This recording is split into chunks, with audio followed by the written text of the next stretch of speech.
How to do planks. So planks don't have to be as scary or difficult as you think. The easiest way is to start off in a tabletop position like this. And all you're going to do is bring your knees towards the sky. It's a very simple fluid motion. Tabletop to plank.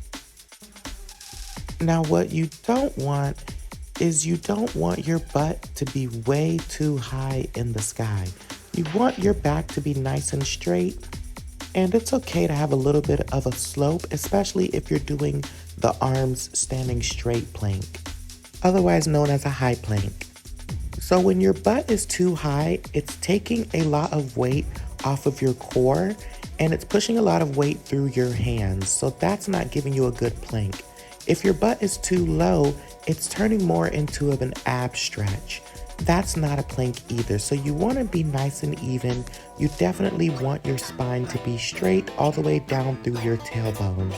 You know you're holding a good plank when you can't wiggle that much. So, are you ready to try this plank with me? Alright, let's go. So go ahead and put yourself into that tabletop position. And on the count of 3, we're going to go ahead and lift our knees and get into that plank.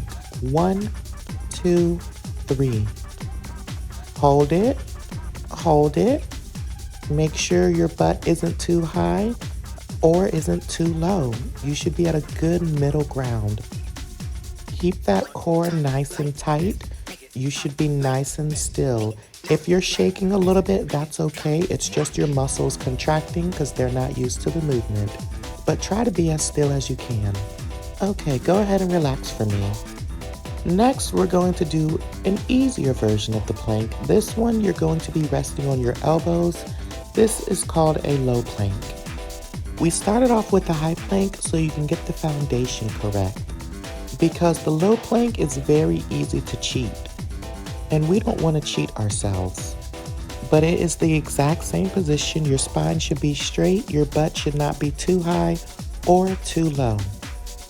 So when you're ready, just go ahead and get on your elbows and push off with your elbows and tighten up your core, and you should be holding that core very still like me.